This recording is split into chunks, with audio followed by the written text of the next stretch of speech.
Hello friends, હું છું નિમિષા સોની. સ્વાગત છે તમારી મારી યુટ્યુબ ચેનલ ઉપર. આજે હું બનાવવા જઈ રહી છું પાપડનું શાક. તેલ લીધું છે મેં.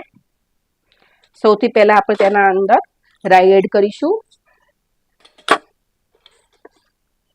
જીરું એડ કરીએ, થોડી એવી હિંગ એડ કરું, બધું મિક્સ કરી દઈશું.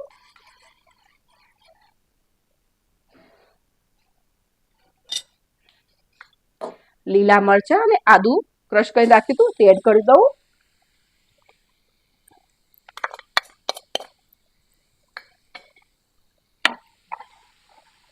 ગેસની ફ્લેમ ધીમી કરું છું.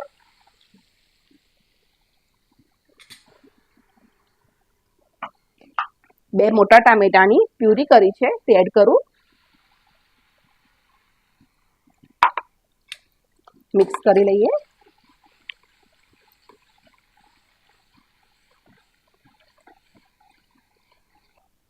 ટામેટાની પ્યુરી સંતળાય ત્યાં સુધી મેં દહીં લીધું છે.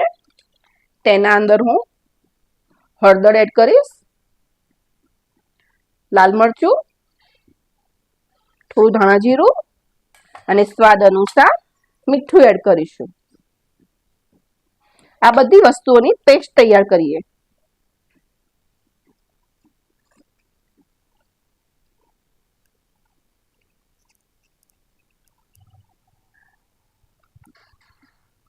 દહીંનો આમાં ખૂબ જ સરસ એવો ટેસ્ટ આવશે.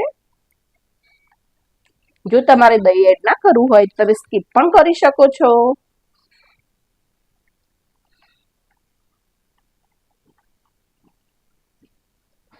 સરસ મિક્સ થઈ ગયું છે. અંદર આપણે ટામેટા પ્યુરી ચેક કરીશું.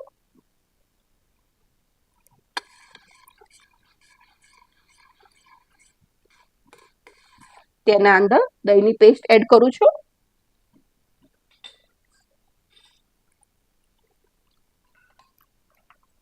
દહીં નાખ્યા પછી આપણે તેને સતત ચલાવતા રહીશું,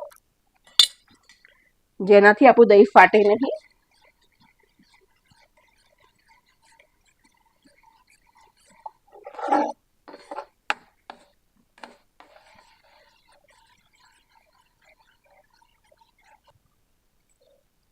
દહીંમાંથી અને પ્યુરીમાંથી તેલ છૂટું પડી ગયું છે.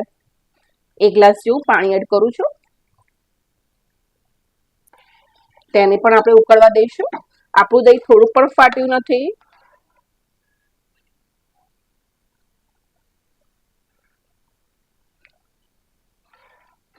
થોડીક વાર આપણે આ બધું ઉકળવા દઈશું.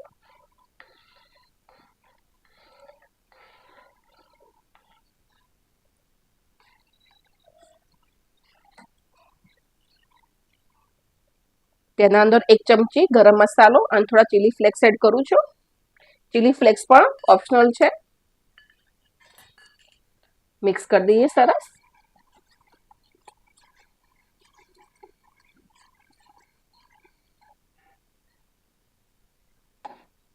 શેકેલા પાપડ લીધેલા છે મેં પહેલાથી પાપડ શેકી નાખ્યા હતા.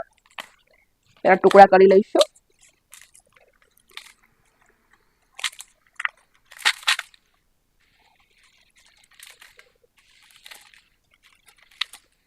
તમે કાચા પાપડ નાખવા માંગતા હોય તો પણ કંઈ વાંધો નથી, પણ શેકેલા પાપડનો ટેસ્ટ આ શાકમાં ખૂબ જ સરસ લાગશે.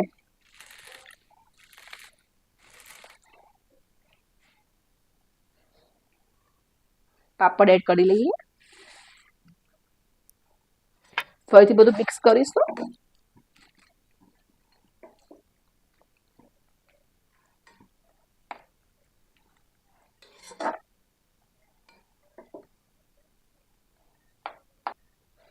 રેડી છે આપણું પાપડનું શાક. ફ્રેન્ડ્સ, તમને મારો આ વિડીયો કેવો લાગ્યો તે મારા કોમેન્ટ સેક્શનમાં જરૂર જણાવજો. તમે આ શાક રોટી, પરાઠા કે રાઈસ સાથે પણ સર્વ કરી શકો છો. Thank you for watching.